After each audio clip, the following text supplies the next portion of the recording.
Hello friends, welcome back to Abitha's kitchen. நாம் இன்றைக்கி பார்க்க போகிற recipe mushroom galouti kebab with saffron paratha. அதில் சாஃப்டான இந்த கபாப் எப்படி செய்கிறதுன்னு பார்க்கலாம். வாங்க ரெசிபிக்குள்ளே போகலாம்.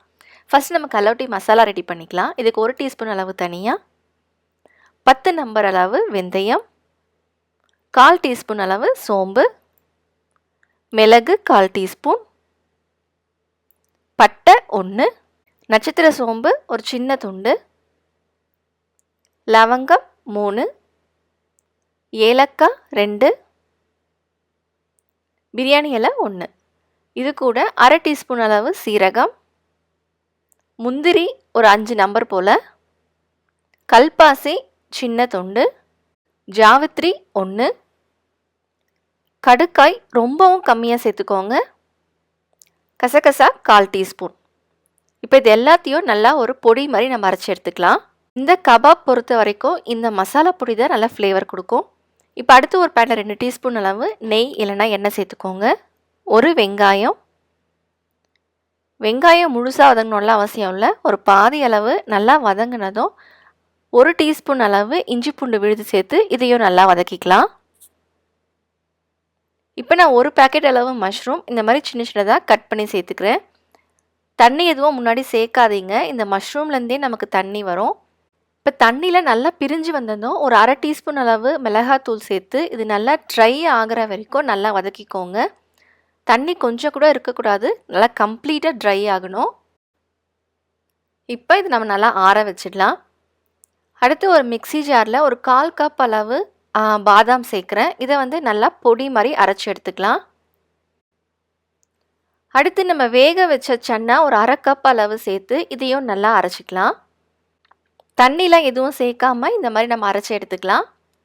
இப்போ இதிலேயே நம்ம முன்னாடியே வதக்கி வச்ச மஷ்ரூமையும் சேர்த்து திரும்ப நல்லா அரைச்சிக்கலாம். நல்லா ஒரு ஸ்மூத் பேஸ்ட்டாக அரைச்சி எடுத்துக்கோங்க. அப்போ தான் அந்த கபாபோட டெக்ஸ்சர் ரொம்ப நல்லாயிருக்கும். இப்போ இந்த மாதிரி நல்லா ஸ்மூத்தாக அரைச்ச பிறகு இதை நம்ம பாதாம் மாவோட சேர்த்து நல்லா கலந்துக்கலாம். இதில் ஒரு 1/4 டீஸ்பூன் அளவு மஞ்சத்தூள், முக்கியமான இன்க்ரீடியண்ட் கலோட்டி மசாலா ஒரு 2 டீஸ்பூன் அளவு சேர்த்துக்கோங்க. உப்பு தேவைக்கேற்ற மாதிரி. இதோட டெக்ஸ்சர் கட்லட் மாதிரி ரொம்ப திக்காக இருக்கக்கூடாது, கொஞ்சம் தளதளன்னு இருந்தால் தான் அந்த கபாப் நல்லாயிருக்கும். உங்களுக்கு வேலை ரொம்ப தண்ணியாக இருக்கிற மாதிரி இருந்துச்சு அப்படின்னா நீங்கள் கொஞ்சமாக பொட்டுக்கடலை மாவு சேர்த்துக்கலாம். இப்போ கடைசியாக 1 டீஸ்பூன் அளவு நெய் சேர்த்து திரும்ப இதை நல்லா மிக்ஸ் பண்ணிவிட்டு ஒரு 10 நிமிஷம் போல் நம்ம ஊற வச்சிடலாம். இப்போ இதோட டெக்ஸ்சர் பாருங்கள், நல்லா தளதளன்னு இருக்குது. இந்த மாதிரி இருந்தால் தான் கபாப் நல்லாயிருக்கும். இப்போ ஒரு பேனில் 2 டீஸ்பூன் அளவு நெய் சேர்த்துக்கோங்க. இந்த கபாப் பொறுத்த வரைக்கும் நெய்யில் செஞ்சதாக ரொம்ப நல்லாயிருக்கும். இப்போ இந்த மாதிரி சின்ன சின்ன உருண்டையாக எடுத்து இந்த மாதிரி நம்ம கட்லட் மாதிரி தட்டிக்கலாம். நல்லா மீடியம் ஃப்ளேம்லேருந்து ஸ்லோ ஃப்ளேம்க்கு வச்சு நல்லா பொன்னிறம் ஆகிற வரைக்கும் 2 பக்கமும் திருப்பி போட்டு வேக வச்சுக்கோங்க.